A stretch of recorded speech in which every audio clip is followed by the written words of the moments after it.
Hi all, welcome back to Unconditional Surrender. This is the training scenario 4, the last training scenario. This is going to be my part 4 now, it turns out to be.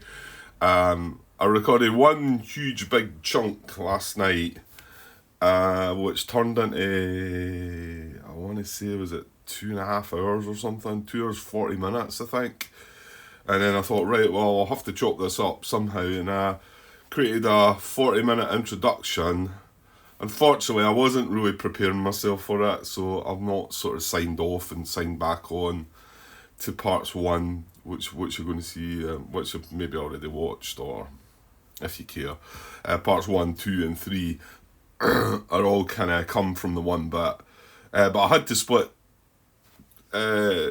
the 2 and 3 up as well because it was a 2 hour part and I just felt like it was too long.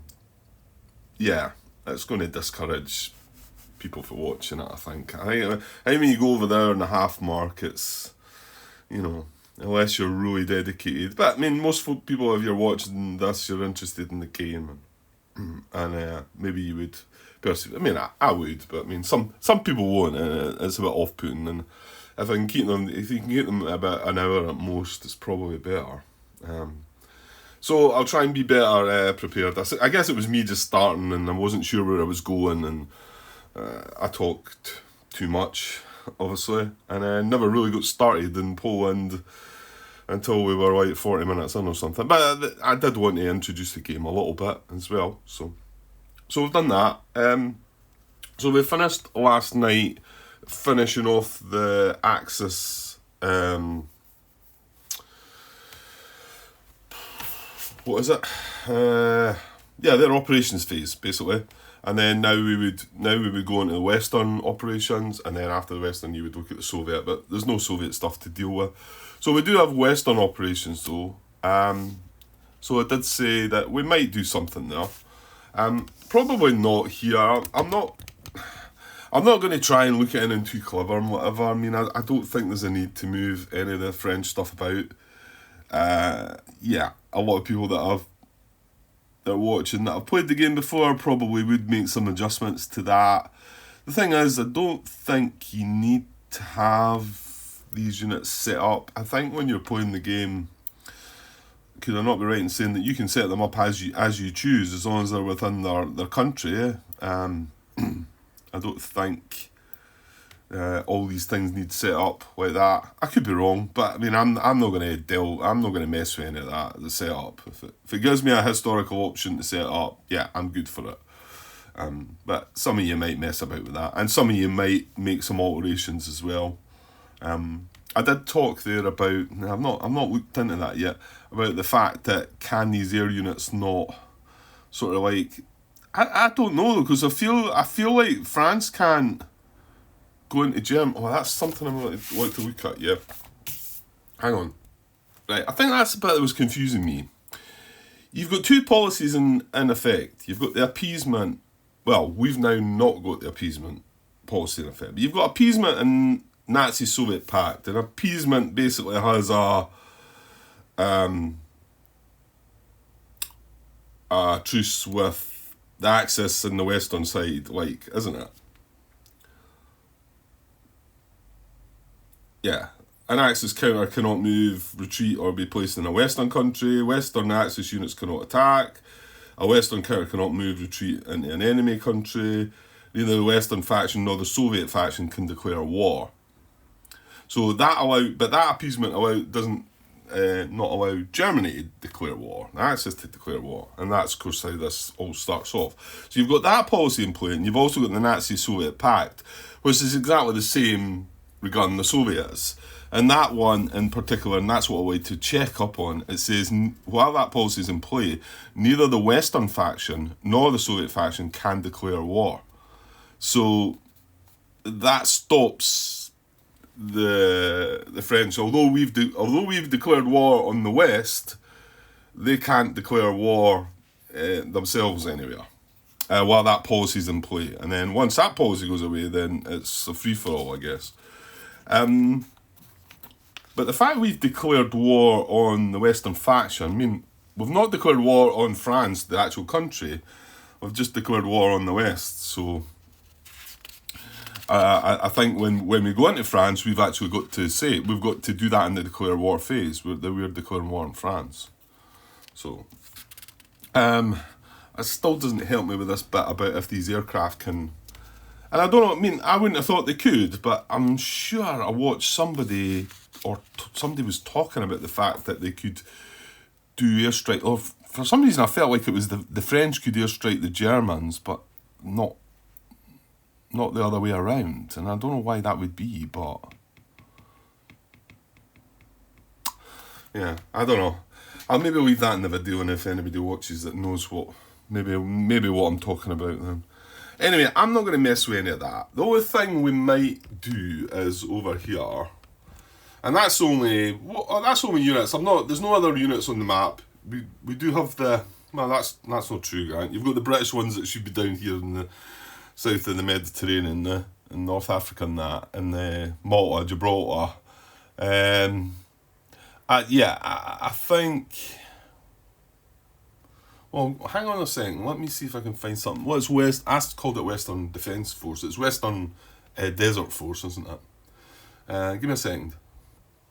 Right, I think what stops me is there's the home defence policy. The UK for the UK, there's a conditional rule that says until the Mediterranean crisis or West invaded conditional event occurs, a UK unit in a UK overseas area cannot move. Okay, so West invaded conditional event. Well, that's what we're doing now, though, isn't it? Yeah, so the West invaded conditional event is going to happen because the event occurs the first time either of the following happens. Oh no, it's not. It's not yet. So although we've declared war on the Western faction, this West invaded condition is only going to apply. Well, if either of the following happens, it says an Axis unit or marker attacks into, moves into, or is placed in Belgium, Netherlands, and it says Ireland there. Was that not one of the bits that were errated? Anyway, basically until I put something in Belgium, Netherlands, or France, which is where I'm going to be heading, or, I mean, it says all the UK as well, but yeah, I'm not going to be attempting any of that. So until that happens, that event's not going to trigger. And then the other condition for it happening is if the USA activates as a Western country. So basically, if you maybe went east first, then the time it takes, it might take longer, and the US might get involved in the war and they become a Western country, and then that would trigger this event as well, the West invaded conditional. So, and then it says, if this event occurs in a phasing Axis factions operation phase, perform the following at the end of that operation phase. So it's not until the Axis have finished with their operation as well until that then triggers. And what it does is it brings some French air reserves in, Commonwealth trade, Lend-Lease to UK, policy evaluation marker. So that happens. But, yeah, well, there you go. That means that we cannot move that WDF because going back to... I'm sorry I can't really show you any of this in the rule book, but... I'd like to be able to, I like to do that these days, but... It's just not going to be easy with this game, and I mean, there's probably no way at all I'm going to be able to do it if I actually play the full game of this, because there's going to be counters everywhere. I'm going to have to come up with a better solution to that. Anyway, so home defence, like I was talking about, and maybe a bit getting into the dark here. There's the conditions for the UK. Their home defence, it says on the mainland, the UK must keep at least one of its air units and one of its ground units within 3 hexes off or anywhere within Great Britain, the Eastern North American box or North Atlantic Ocean box. But this one here is a UK conditional. It says until the Mediterranean crisis which I didn't look at that, but I want to say that's not going to be involved in this scenario. Well, maybe I'll glance at it. Or West invaded, conditional event occurs, a UK unit in a UK overseas area cannot move. So none of the, well, even the garrison in Malta and Gibraltar, they can't move, and also the Western Desert Force cannot move until that's happened. I think that's my take on it. Now, a UK unit. In fact, it says a UK unit in an overseas area. So I wouldn't have thought any of the naval units could move either then, until that's triggered. So until we step into, probably going to step into the Netherlands first, or Belgium. It'll be one of the two. I think the Netherlands. So until we step into there, and then we've got our whole operations phase to go, and then we'll carry it and trigger that conditional event, and then these guys could then make a move. So up until then, I don't need to worry about them. I think that's my take on it. Hopefully that's right. Right, so back to Poland anyway, and let's not forget about anything else. Let's not bother about anything else, I mean, for the moment. One thing I was just going to quickly say there, that video there that I copied yesterday was a huge file.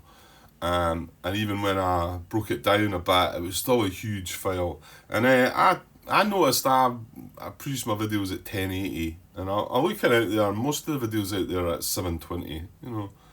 And I know they're big files, and I talked about maybe cutting it down, but I tried it a bit. I'm not clever with all that. I don't know how I'm not any great video editor, and, you know, talking about different frames per second and whatever.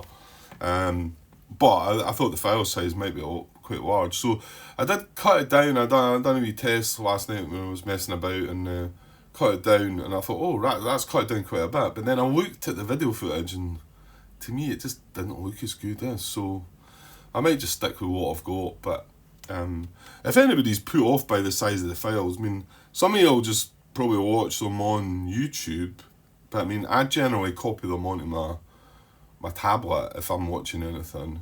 And obviously, if they're a bigger size, that is a bit of a pain, takes longer to do it, and obviously takes up your space and whatever. But I mean, things like that, maybe not quite so much an issue these days, but let me know if it's something that bothers people, and I can maybe look more into it if it's going to help you watching it, right? Because I mean, that side of it I suppose doesn't really matter to me, because I'm playing the game here. It doesn't matter to me, but I just thought the quality of the video when I done it wasn't quite as good. I mean, it was probably okay, you know. But anyway, right, Poland. Okay. Right, sorry, back to things here. I ended up being on pause there for quite a few hours. Things got in the way. Now, I think I was just about to consider doing something with the Polish, wasn't I? Decided that I wasn't going to move the French or anything like that. But yeah, I seem to recall there being a possible attack that they could make. And yeah, maybe why not, you know? I don't know if they can get into... I mean, they're only one will point from collapsing. So yeah, they're unable to survive next turn. It's not going to happen. But where was the attack I was thinking we could get somebody isolated? Was it moving this roundabout into there, maybe, and isolating that guy? I think it was. Whether that's doing an awful lot of good, I don't know, to be honest. It doesn't really look like there's worthwhile attacking anybody else.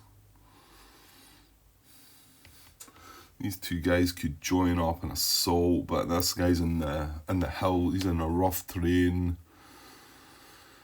Wouldn't it be better coming up and trying to assault that guy, maybe? Move that guy around. Well, how many? He's only got 3 production points, isn't he?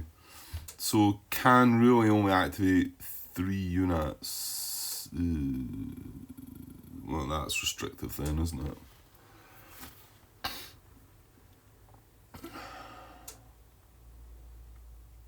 Yeah, and unfortunately, he's a reduced unit. So if he comes around and attacks, although we get that guy isolated, given a +2, he's attacking my -2, isn't he?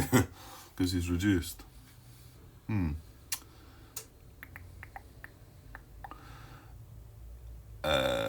Well, hold on, Grant. No, you don't be silly like that. What you do is you move that guy round, and then you attack with the guy in Warsaw. Yeah, then you're going across the river. Well, it's slightly better. 1, 2, and then we'd have one more activation. Nothing really. Yeah, okay. So, well, I think we might as well do this. I don't know. Let's see. I'm just really learning the game. Yeah, I've had the game for a while. I played it a little bit, but not to any point where I know clever things to do for sure. I know some of the things you want to try and do, but putting them into practice. Okay, so they've got 3 production points. I'm going to spend 1 and activate this guy, and he's going to move 1, 2, 3. Now this doesn't exert a zone of control. This air unit. Let me push him back there. So there's not an issue with that.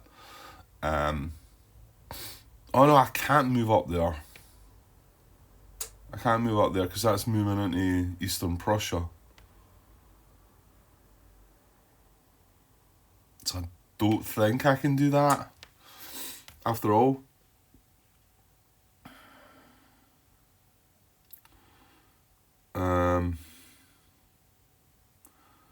I don't know. I mean, that's part of Germany.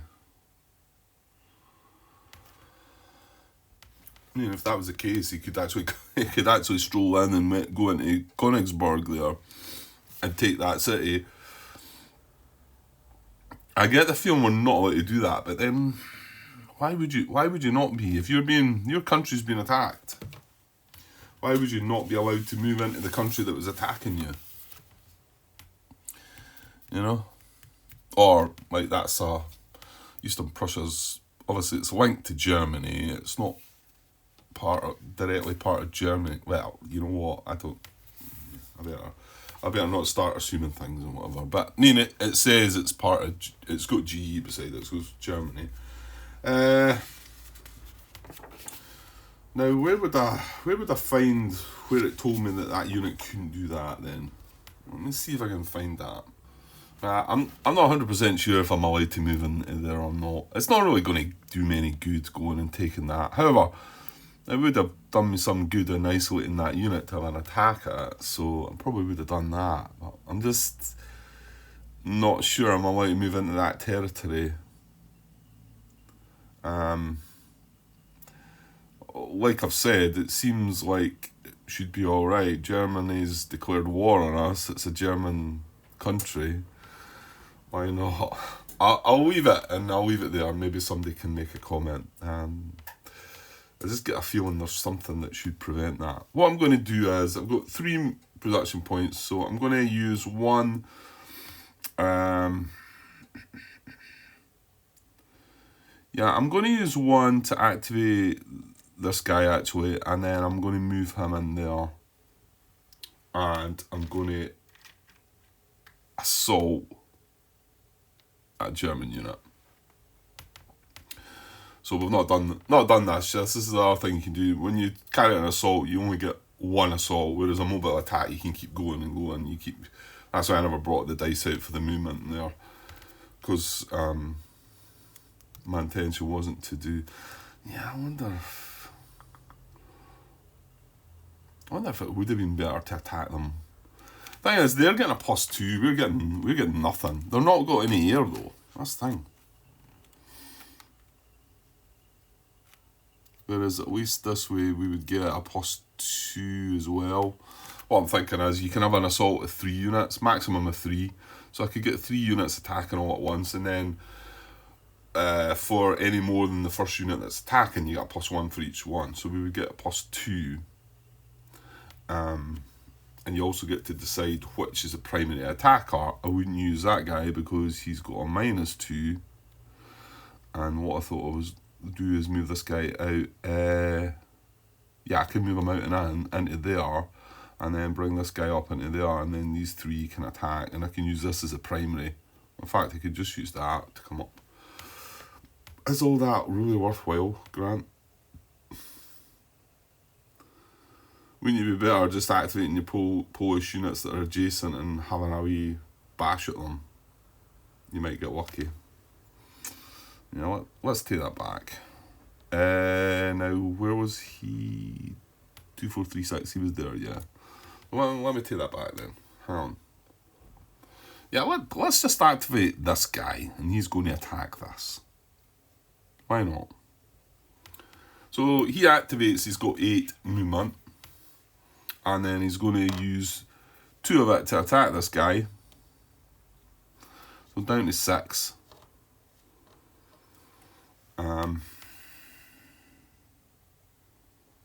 Yeah, and it's only 2, it's a clear hex, so yeah, and there's nothing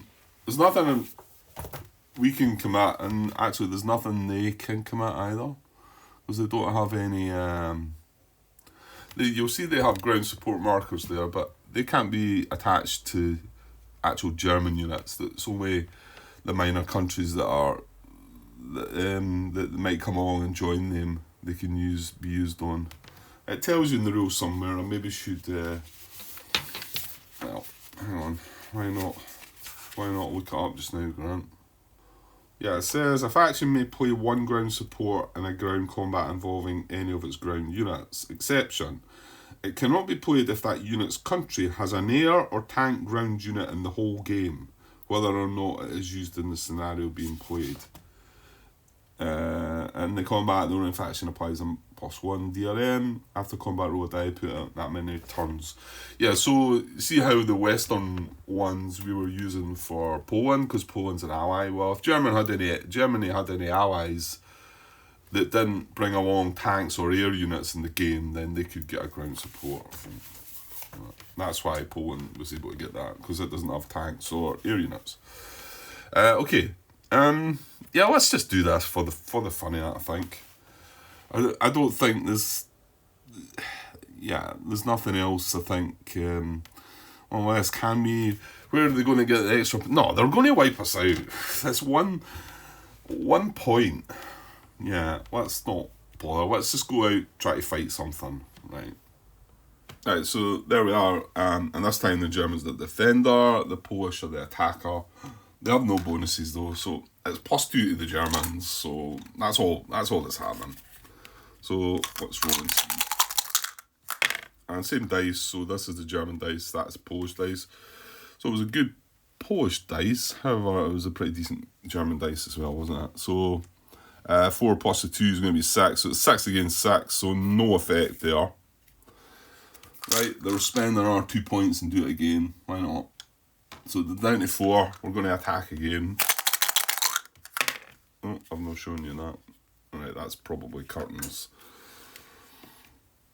And the thing is, I suppose I maybe should have been careful here, because they could possibly take in fact this might be the result. There's a 1 for them, and they've got a 7. Oh yeah, it is. So it's AA. So that's the one I was saying that I'd never had before. Where's the results? Oh, it's on the other side, isn't it? Right, so it's AA, which is attacker attrition. Yeah. So it says, if the primary attack is reduced, eliminate it. If the primary attacker is full strength, reduce it. The combat is over and the attacker's activation ends. Yeah, and that's kind of why there's not much point in doing any of that, is it? So he's actually taken a step loss, and his activation's ended. So, yeah. Maybe having 1 assault to balance up the die rolls might have been the better option. I mean, I could do a bit more of this against this guy, but you're going to get the same sort of thing. So, yeah, I don't think I'm going to bother.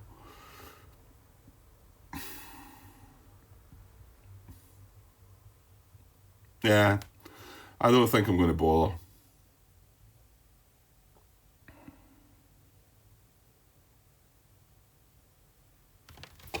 Yeah, let's just leave it. Let's just leave it. So we're going to call that their activations, their operations are over as well. So that's the Western operations over, and there's no Soviet faction. So I'll straighten these guys back up. Right, so coming back down, having a look at the sequence of play. This was the operations phase. The supply check part, well, the Polish units are all, they're actually fine tracing supply. Maybe not true. Yeah, they are. Yeah, they're fine. They're fine.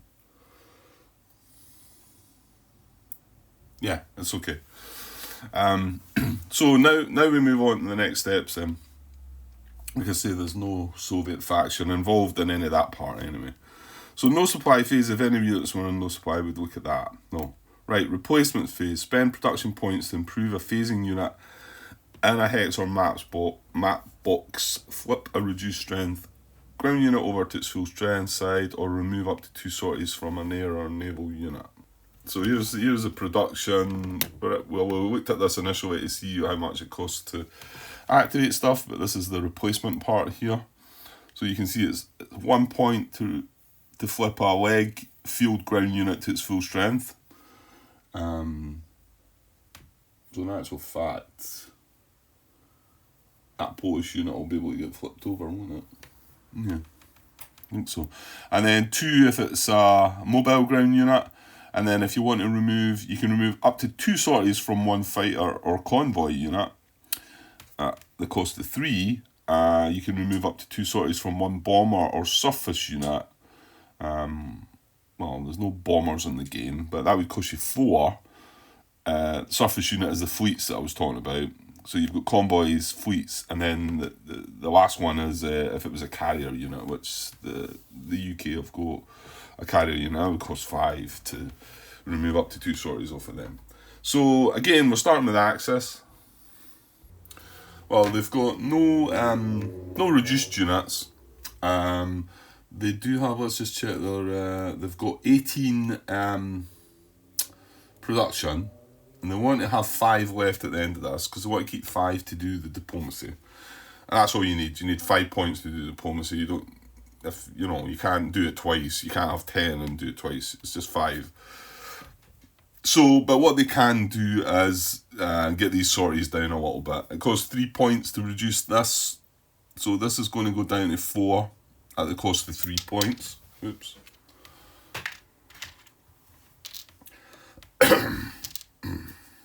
Sorry for the coughing and that. I'm still kind of choked up and feeling yuck. So 4. So that cost me 3 points. 1, 2, 3, and then we can do the other one. Like I say, you can only remove 2 sorties in this phase per air unit. So that's another 3. 1, 2, 3. So that's us down to 12 now. Like I say, nothing else that we can do with. No more replacements that we need to do. None of our units reduced. So we'll be over at the Western faction, and in actual fact, Poland did leave themselves with 2 production points, so they can bring this guy back, I believe, at the cost of 1 production point. So yes, okay, so that's that step done. And the next step is mobilisation. Well, there's nothing up there in the mobilisation boxes, but you'll see that happening. Well, actually, there'll be some Polish units moving into there at the end of the turn, so we can look up there when that happens. But there's nothing there at the moment. No factions of any mobilisation units. Now, diplomacy phase, right? So, I mean, I've not done this for a while. Let's say I've only just been messing about the training scenarios. So, yeah, the diplomacy phase is skipped unless one or more of these policies are in effect. Appeasement, well, appeasement's now not in effect, isn't it? That's now not in effect because we declare war. However, the Nazi-Soviet pact is still in effect. right? And then otherwise it says you may spend 5 production points to do one of the following, 10.2. And yeah, you can either randomly pull one event marker from the Diplomacy Cup and resolve it, or from the Diplomacy Cup marker holding box, take one marker and put it in the Diplomacy Cup. Then, if there is a no event marker remaining in the holding box, take one of them and put in the Diplomacy Cup. Now, the Diplomacy Cup marker holding box is right down here where I'm going to have my tripod a lot. So, I'm not going to be putting it in there. I'm just, I suppose at the moment, maybe I'll come up with a better idea later, but I'll just set them aside up here somewhere, in an area up here beside where I've got the dice. Yeah, it doesn't really matter as long as we know we can go and look at them and the cup. So we've got, where is the cup? Yeah, here they're here. So in here, I don't know if you can see with the white there. There we go. Yeah, there's 1, 2, 3, 4. There's 6 no events. There's 3 political successes. There's 1 political failure, and there's 2 areas seized. They're the ones that are relevant to the Soviet ceding some of the other countries and whatever. And that's the one that's relevant to what they can get involved with here. So yeah, and we can randomly pick one of them. Again, it goes in order: Axis, Western, and then Soviet. So the Axis is going to get to the chance to do this first. And whenever you take one out of the cup, it gets set aside, and then so you start knowing what's in the cup. But you're always allowed to look in this to see what's there before you draw, and then obviously you draw randomly. But you can have a look anyway. You're allowed to go and check it, and then but you can see what's been drawn out, and if then you can sort of say, right, what are my chances of drawing, what I need to draw, and whatever. So, and yeah, we need to look into this a little bit. Right, so I was away bringing my tablet across here because there was quite a bit of change done to this, and this is new to me. I'm not really sure how this works. Regarding political success, you've got some different things that they must have brought in: restricted political success and unrestricted political success. So I'm not 100% sure how this works. So I can't really read this out the rule book.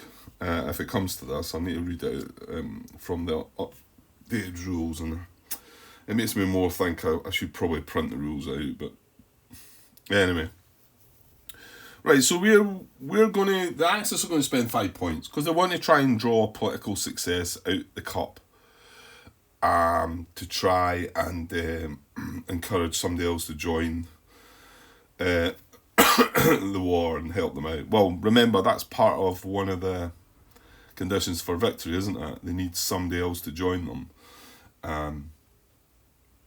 The good thing is when they conquer a country, I think they get to sort of influence an adjacent country to possibly join them. Anyway, we'll get to that bit. But so they're going to spend the 5 points anyway, right? So 1, 2, 3, 4, 5. They're down to 7 points left. And they're going to spend the 5 to draw a chow of the cup, right? So I'm just going to do that, and I'll chuck it out here in the sequence of play flowchart, and we'll see what we get. Alright, okay, so no event. They get no event. So that was, well, wasted 5 points, I don't know. Right, so I'm just gonna pile them there, because if I put them down this bit down here, then. So now it's over at the Allies. Now, they have the option 2. Now, the option is they don't need to spend 5, they can forget about it. They could spend 5, and I believe they could put that back in the cup. There's nothing else to go back in the cup with it, but they could put that back in the cup. Or they could spend 5 and draw 1 out of the cup. Now, they could get a political success as well, and possibly get somebody influenced into joining their side. So I think it's worth it, isn't it? So it's the UK, sorry, I'm saying the Allied, it's the UK that does this. It's that. That's right, isn't it? That is definitely the UK. I'm just wondering where it says at 10.2 diplomacy phase.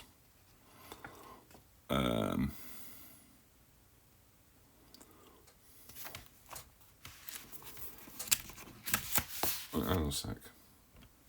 Yeah, okay, I found it eventually. It says the Western faction spends UK production if the USA is not active. If the USA is active, the Western faction spends USA production. Because I think when the USA join the war, they have an unlimited production, so they don't need to track it. So that must be what that is. So yeah, we use UK production.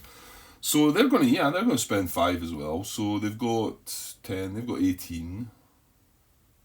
Yeah, they've not done nothing, have they? 1, 2, 3, 4, 5. And they're going to draw a Check Out the Cup as well. And we get another event. Right, okay. So nothing doing there. Now, I now think there's a special rule that was in the... let me look it up, hang on. Yeah, I want to say it was in here. This is training scenario 4. Yeah, it's a bit, I kind of skipped over it. I didn't look at it. Yeah, it says Soviet faction is ignored, and the exception is the Soviet faction takes part in the diplomacy. Right, zoom in a little bit on that. See below. For diplomacy or policy-related rules, the USSR is considered to be an active country, and the Allied player makes decisions for it as needed. Right, okay. So when performing the diplomacy phase and it is the Soviet faction's turn, do the following. So they're not tracking production. They generally have plenty of production anyway, but we're not tracking the production. So it would still cost them 5. So it says, if there is an area seized marker in the diplomacy cup, well there is, there's 2 of them there, randomly pull a marker from the cup, resolve the pulled marker pulled per its rule. If area seized is pulled, do not perform area seized 14.2 steps 3 and 4. And then it says if both area seized markers are in the diplomacy cup marker holding box. If both area seized markers are in the diplomacy cup marker holding box, which is outside the box, isn't it? That's this basically where I put the 2 no event markers. That's what that is. So if the 2 area seized markers were there, I think it's going to put one of them back in, is it? Take 1 area seized marker from the box and put it in the cup. Then if a no event marker is also in the holding box, put one of them in the cup as well. Yeah, because whenever you put something back from the holding box, whatever you put back, if there's a no event there as well, it needs to go back as well. So, and then if all USSR disputed areas have been ceded, do nothing and continue play. Okay, so we are going to draw a chip for them. So, let's see, they're kind of looking for the area seized markers, but I mean, they could end up with... Right, a no event as well. That was a whole lot of nothing. So 3 no events. It was me. I knew that as soon as I brought the tablet across to look at political successes and failures on that. I thought, I bet nothing turns up, and there you go, nothing turned up. That was a waste of time. Okay, so we all spent 5 points. Well, technically the Soviets did, I suppose, but I mean, we all spent 5 points and we got 3 no events. But I mean, next time you look at that and you sort of say, I mean, me being, well, sorry I say me, but being the Axis player, they're going to want to draw, because they're going to go first again. So there's more chance now they're going to get a political success. Remember, there's 6 no events, 3 political successes. Yes, 1 political failure and 2 areas seized. So there's a better chance now to get a political success next time. Anyway, right, moving on. What are we on to next then? This is wrapping up turn, isn't it? So done diplomacy, victory check, right, end the turn, advance the turn marker, and then put any counter in the enter box in its respective location. If it's variable entry, blah blah blah. And then also move all units in the faction card's eliminated box to its mobilization box. That's what I spoke about later. We're going to see some of that. So let's end the turn. So up top here, we're going to move into October of 1939, and there's 2 German units there. That's all there is. So So I'm going to bring them down, and we'll find out where they go. Well, I think any units that come down off of there just go into mobilisation, don't they? If you look at the setup in the playbook, no, I'll just start that back. These German units are 12 and 6. You'll see there, this is the Germany 12 and Germany 6, and it says mobilisation there. So, but I think generally that's where they all come. They all come out of the mobilisation box, don't they? Yeah. Whereas if it was an event, it would go into the events box, you know. So these two will go into here in this mobilisation box. In actual fact, I'm going to flip them to their reduced side, just to help me out. I've seen other people doing that as well, because they come in, unless it's Soviet infantry gets to come in at full strength, anybody else comes in reduced strength. So that's them, they go into the mobilisation box.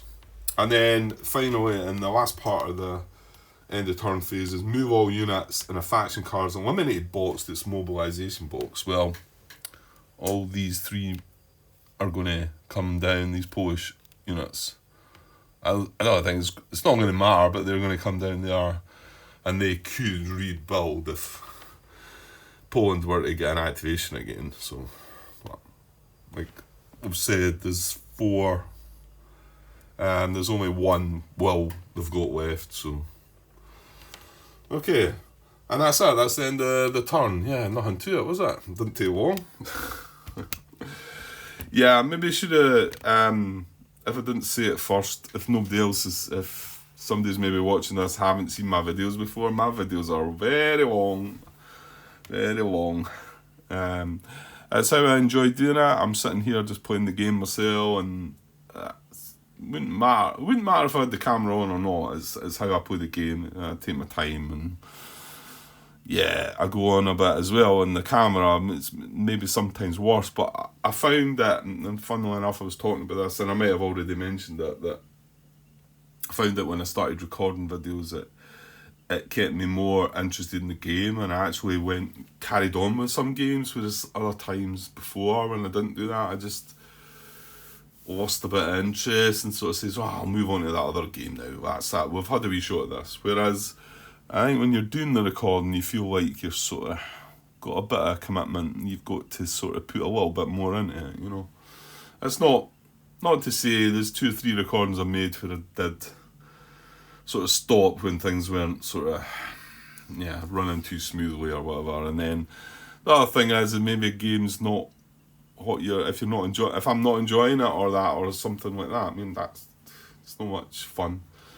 I've forced my issue with a couple of games, but no, I've not really had anything where I thought, I've got to go and play this game, you know. I think if it got to that, I would have to stop playing. But right, okay. Well, that's only 43 minutes, but I think I'll just cut that as a part, because we've moved on to another turn. But what I'm going to do is cut as a part, and I'm going to come straight back, because I've still got time to do a bit more, and we might as well move on, and hopefully, let's finish Poland off, and then find out what it is we need to do next. Okay, so I'll be back shortly with the next turn, which is going to be October 1939. So I'll be back soon. Cheers.